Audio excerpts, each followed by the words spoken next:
I'm the scat man.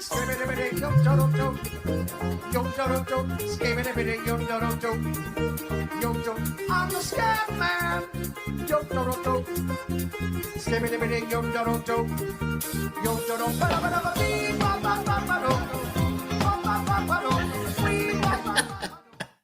Goon Squad, welcome to Covers This Puck Props with 14-year NHL vet Carlo Colaiacovo, presented by Sports Interaction.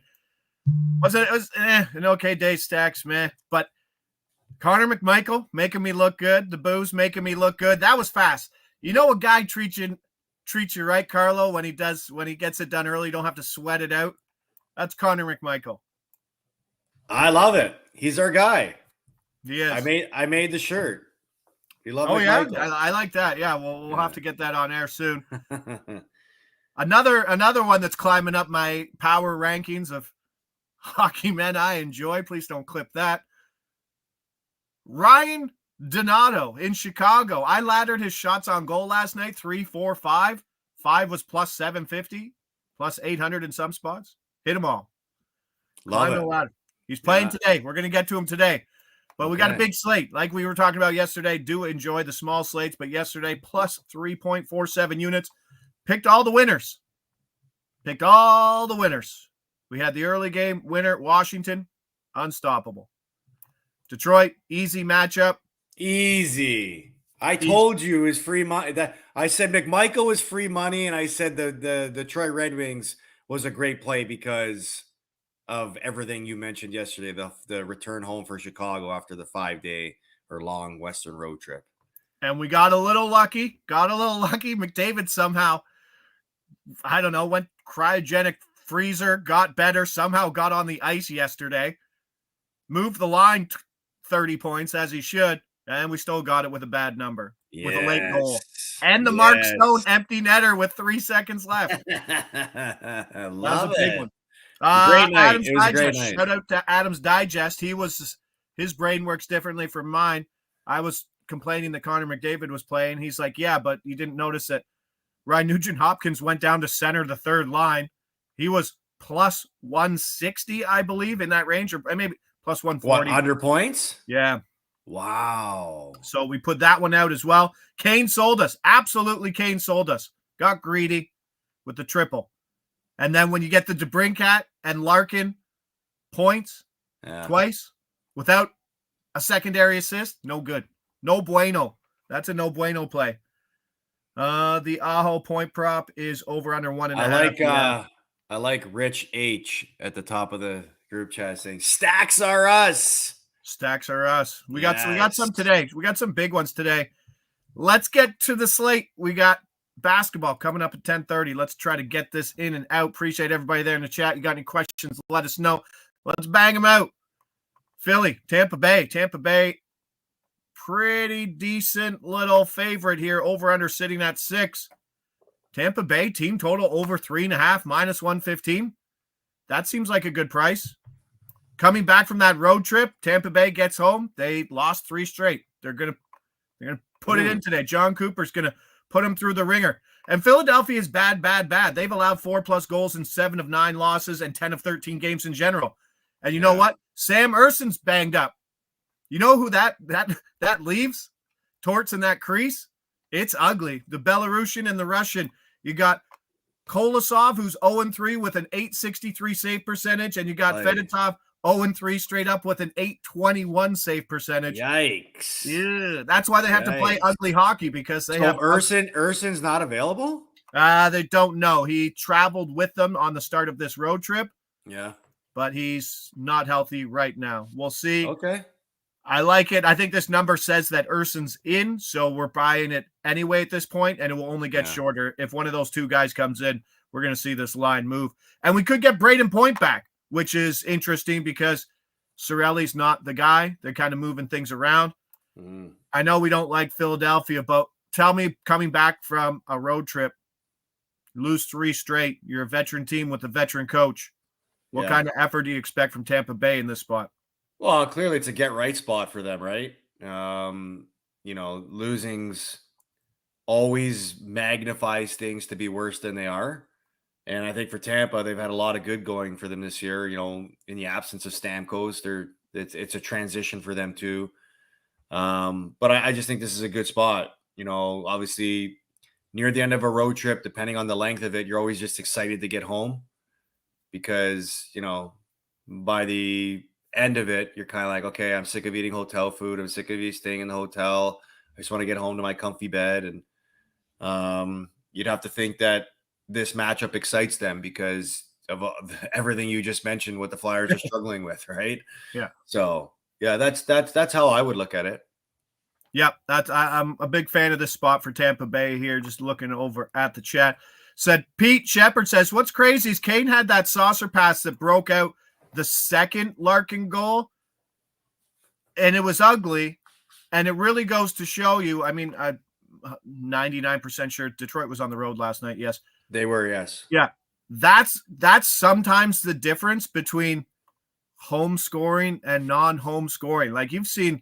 Like, remember when Willie Nylander was on a point streak and you get a phantom assist just because he kind of touched it? But sometimes you get those. On the road, you get less. And it was ugly because the 2-on-1 break that he was with Larkin and DeBrincat, the defenseman did touch it. There was some mix-up. I was surprised they gave one assist, so they probably should have gave the other one. That one kind of sold us.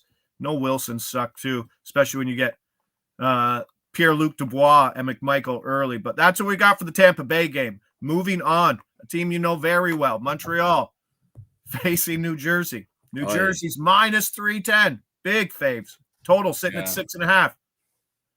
Let's go off the beaten path of the stack rules. We're going to go on the PP2. Line 1, but PP2. We're going to stack Dawson Mercer, Timo Meier for a point.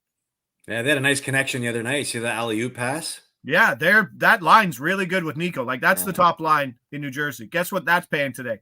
Plus 254. Bang! Let's go. That's juicy. That is very juicy. That's like Hurdle Dorofeyev territory for pricing. Yeah. But he sure's great. It's being priced to this because they're on PP2. That's fine. The New Jersey power play is running hot, 43% over its last 6. You like that. Montreal still 4.0 goals against on the season. They've average penalty kill, but 5 power play goals allowed in their last 5. New Jersey's coming back from the West Coast trip, which is a little worrisome. But in that point, they could give Montreal a lead. They could be playing from behind. They could be playing from behind in this game, which isn't usually leads to more minutes for that top line. Montreal 6+ goals allowed in 4 of their last 10. That is a staggering stat. Not good, bud. Yeah. And Meier Mercer, 21 points over 15 games. They pointed in 3 of their last 4 together. So this stack has hit in 75% over the last 4. Are you straight fading Montreal? I mean, there's not a team you've seen more ice time from them. What do you see from Montreal where New Jersey should be a minus 310 favorite on the return from the West Coast? Well, I think a lot of it goes off of what you just said. 6+ goals in 4 of their 10 games. I think they've given up 5 or more goals in 6 of their 10 games. So it's been a struggle defensively for Montreal, a big time struggle, even though they started the season with the whole Montembeault, goalieing the Maple Leafs, and he had a couple good stretches there. I think, and Marty St. Louis starting to get really, really frustrated with this because he was hoping this year was going to be another step forward with this group. Instead, it feels like they're taking another step back. They got a young group of defense there that's clearly facing some challenges right now on the back end with the amount of goals and the amount of defensive lapses that they're having. And they can't outscore their problems, right? And for Marty St. Louis, that's been the frustration is outside of their top players, Suzuki, Caulfield, and Slafkovsky, they haven't got any consistent production from anybody else except those top 3 guys. So when you're not scoring and you can't keep the puck out of your net, it's not a great recipe for success.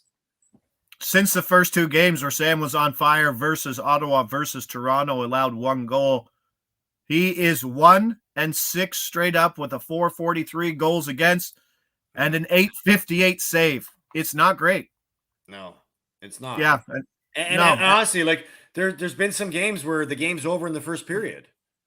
right? Because they'll give up 3, they'll give up 4. At one point, they gave up 5 in the first against the Rangers. Like it's tough right now. Did they play the Seattle Kraken game? Well, that was that one, wasn't it? Or was that St. Louis? That was the 5, not the 5 first period game, first period goals game. Yeah, it was. Yeah, that was about as ugly as it got. But it hasn't got like that. Didn't send a message to him to play better. Like you haven't seen them play any better defensively. They went through a 1-week stretch where they lost 7-2 to the Rangers. They beat the St. Louis Blues 5-2. Then they beat Philadelphia 4-3, and then they lost 8-2 to Seattle, 6-3 to Washington. And it's been I think they've lost 4 in a row now. They lost 3-1 to Pittsburgh on the weekend, and they lost 3-2 to Calgary on Tuesday. So it's been a struggle. I mean, look at the goals that they're scoring. They're not scoring much. Mr. Gerg, always appreciate the chat. He said Washington just missed an empty netter. I've stopped myself from going through the sweats of watching empty net goals just because it's wild. I can't deal with it, and that doesn't surprise me. It was probably going to be a Tom Wilson point too. So that's how that goes. New Jersey has won 3 of the last 4 matchups as well against Montreal. All right, let's go. Leaning on that Nico Hischier line. 5-on-5. This is the worst defensive team in all of hockey. So we'll take the 2 wingers there, Mercer and Meyer, for a point. $2.54. That's a giant price. Let's go to Chicago. Sorry, let's go to Dallas. Chicago, Dallas. Dallas, minus 360. Bigger favorite than New Jersey over Montreal. Why? Chicago played yesterday. Total sitting at 6. Guess what? Dallas is coming back from Finland, bud. Like, yeah, I don't trust it. Did they play great in Finland? No, they played played like ass in Finland. They got lit up by that, and they couldn't stop it. Like they couldn't stop the Barkov Reinhart line at all, who seemed to put up maybe 10 points over those 2 games combined. This kind of feels like one of those games that could be, because Chicago played last night and we knew what type of game it was going to be. Now maybe they get their legs under them. They come out it's a harder. Bad spot for Dallas. Yeah, they come out fast, they play with the lead, and then maybe Dallas comes back in the third period, ties it, and they win it in overtime. Like, I kind of feel like this is going to be that type of game, or Dallas loses outright. Yep. I'm leaning on some Chicago props here. Remember rule number 42, stack those likes. Thank you very much, Rich. Don't be freeloaders. Be freeloaders over here. Just need a like button from you guys. Bedard was frustrated last night. That line was buzzing. And we laddered that Ryan Donato from 3-4-5. And guess what? We're getting a better price on it today. I'm not laddering it because it's not the Red Wings, who give up the most shots basically in all of hockey. But first line, we're going to go. We're going to stack Bedard and Donato for a point. Top line, top PP in this game. Guess what that's paying? Plus 330. Wow. Bedard's frustrated. I get it. He hasn't scored since before Halloween. 3 points, 3 assists the other day, but Donato's on that line. He had 5 shots. Bedard had 4, and then I'm going to go Donato over 2.5 shots on goal at plus 190. Don't like it, but I like it because Dallas coming back and Chicago on the second of a back-to-back. If you want to see a spot where, like Coco said, a team has their legs under them more so than any team, this could be the spot, no? Yeah. What would be a Chicago first period prop? Let's go look. All right, chat. Let us know money line, or let me know what the money line is on the first period of that Chicago game, and then let me know what the minus 0.5 is for them to actually win that period. So last year, following the Global Series in where was it last? Was it Czech or Germany? I don't know. When they had 4 teams there, right? So but that was to start the season. So it was in Sweden. In November. Ottawa, Toronto, Minnesota, and Detroit. And Detroit, yeah, that's who it was, yeah. Ottawa comes back. They lose at home 5-3 to the Islanders. Toronto faces the Blackhawks. When they come home, they lost 4-3 to Chicago.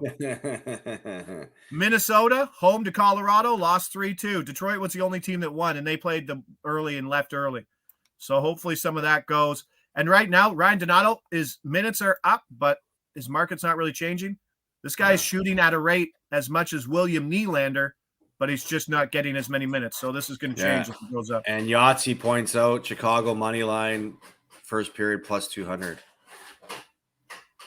to win. That wouldn't be the money line. That would be minus 105. The money line. Yahtzee, let me know if that's the two-way market on the money line. That seems wild if it is, because you get the push. There we go. Bobby Newport's in the house. Chicago. Okay. Oh, cheapers. Chicago to win the first period's plus 300-ish. So he is right. Yeah. Wow. Yeah. Plus 200 money line's big. I think that's a good play. That's a good play. I like that. But I'm gonna take my guys' shots. I'm gonna take the line to get going plus 330. Utah, St. Louis. Utah's bad too, bud. Utah is outside of the opener. We're going St. Louis money line minus 112. Straight up, no home ice advantage. St. Louis is still the better team, and they're not being priced that way. But there's another angle on the spot, right? So I like the St. Louis money line minus 112, and now Shen and Kyrou are playing together, and on PP1, we're going to take them together for a point at plus 206. Great spot. Utah, 1 win in regulation in their last 10, 1-7 straight up in their last 8. They are not good. Third of a 4-game road trip that goes to Nashville on November 9th for Utah, with 3 days off after the Nashville game. Oh, wow. Would that be a spot where, like, you plan a party that you're looking forward to? That's probably a rookie party, maybe. Yeah. Yeah, for sure.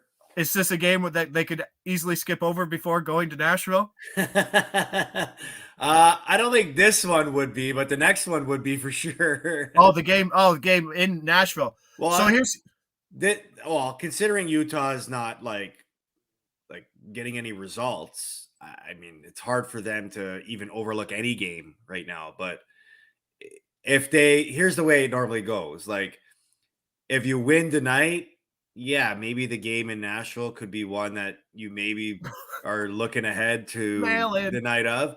But if they lose tonight, then it's like, oh man, we better play our hardest tonight because our coaches know that we're gonna do our rookie party. We don't want them to pull any shenanigans that they're gonna cancel it on us or they're gonna use it against us and call a bag skate the next morning or whatever it may be. So I don't know. I kind of like where you're going here with the St. Louis money line. And this other spot, bro, Dylan Holloway takes one in the neck, gets the puck, guy's about to pass out, still goes on the 2-on-1. I think the quote was so fun. The quote was something like, well, I saw the 2-on-1, so I had to take it. And then, but like, how does that deal with the bench? How, like, within the team, within the locker room, that he's good now? Like, that was terribly scary, but now he's good. He's happy. He's ready to go. He might even play. They probably shouldn't, but does that give the boys a bit of a boost today too?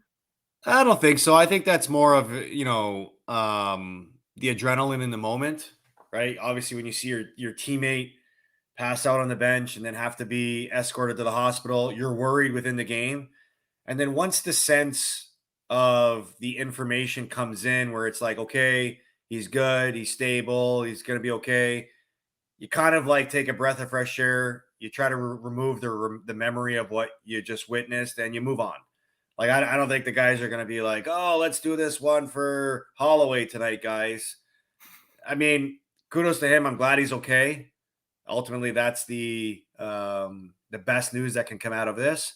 But if he's ready to play, he probably doesn't want to talk about it either. He probably wants to just go out and play the game. And I think, I don't think there's going to be like a spiritual, like rally here for him. But it's, I think, inspirationally for himself, it's something that he can help, especially if he goes out and, produces and scores and stuff like that. It could maybe lift the guys up a little bit more. But I think St. Louis has bigger problems right now that they need to try to overcome. And that's, trying to manage life without Robert Thomas and trying to keep pace with the Central Division. Because I'm not sure if you've seen what the Central Division standings look like. Obviously, it's right now it's somewhat of a runaway for the Edmonton Oilers, or not for the Edmonton Oilers, for the Winnipeg Jets. But Minnesota's right up there, and then there's a cluster between Dallas, St. Louis, Utah, and Colorado. Like, you can't fall too far back out of this, especially when there's two dogs right now that are pushing away from everybody. Seen St. Louis's last 2 games. They've won. Tampa Bay, Toronto. Looking good. Ones. Yeah, they're looking good. They're not cheapies. Those are not cheapies. Playing good without Robert Thomas. Yeah. But I really don't see why St. Louis is, if this was neutral, would be an underdog versus Utah, who has no offensive identity. They don't know. They keep juggling the lines. They've really had no luck since splitting up the Keller, Schmaltz, Hayton line, trying to get some more offense. I don't like this team at all. 1 win, like I said, 1 win in regulation in their last 10, 1 in 7 in their last 8. Kairu's jumping up to PP1, and Shen coming off a season high, almost 22 minutes. That's something that's not priced in. So Kairu and Shen for the point there. St. Louis money line. That's where we are. Big slate. Don't get a chance to look at everything, but that's what we're going with. Tampa Bay team total over 3.5, -115. I think if Urson plays, that doesn't move. I think if Urson doesn't play, that will get shorter. Montreal, New Jersey, they're -310 favorite for a reason. Let's take the top 2 wingers, play PP2 together, stack them, 254 for a point each. Chicago, Dallas. This is a spot where Chicago played last night. Dallas is coming back from Finland in the Global Series. Didn't look great. They're missing Tyler Seguin, might not play. Mason Marchment is out too. They're missing some key pieces. And like I said, Chicago played yesterday. They might have the early edge in this game. So taking Bedard and Donato top line, top PP for a point at 330, and then +190 for Donato to keep shooting the puck. Not priced in well enough. And St. Louis money line, we just talked about it. Utah's bad. And then that top pairing of Shen and Kairu for a point at +206. Are you working today? What are you doing? Yeah, I got Habs and Devils. Habs and Devils. Let's get a Timo Meyer, Dawson Mercer shout out. I'll be fist pumping for that. Don't worry. People be wondering, why are you cheering for New Jersey to score? Give me the secondary. Give me the secondary. But let's keep it rolling. As Toy Flashback says, let's have another big night. There's the place. We hit every money line yesterday that we talked about, that we leaned on. Yeah, probably should have just went Washington money line or in regulation, but got pretty with the under and the over. But it was a good winning day. Let's hit some stacks today. Let's hit some money lines, some team total overs, some shots on goals. Big slate. Thursday night football. We got a beauty Thursday night football game, right? Come on, it's going to be. You got to give me your what was that guy's name on Ryan Miller? Come on, Ryan Miller. So yeah, today's Ryan Miller is Drew Sample. Drew Sample for a touchdown, 7-1. That's the sneaky one. Waiting for some. He's writing it down. Waiting for some Drew Sample. Well, I gotta write it down. Come on, man. Yeah. Baltimore is ass versus tight ends. I'll never forget Erickson TD +1100. Erickson TD. Yeah. Oh man, that was gorgeous. Oh, back in the old Easton Stick days, weren't they the greatest? So good. All right, boys. So we got basketball coming up right now at 10:30 with Adam and John. So make sure you stick around for that. Boys are on fire. Joe Osborne's on fire. They'll be on before you bet. Noon today. I'm there. I got some plays for Thursday night football, but let's do this today. Big one. Back tomorrow, 10 a.m. Let's go, pal. Ciao.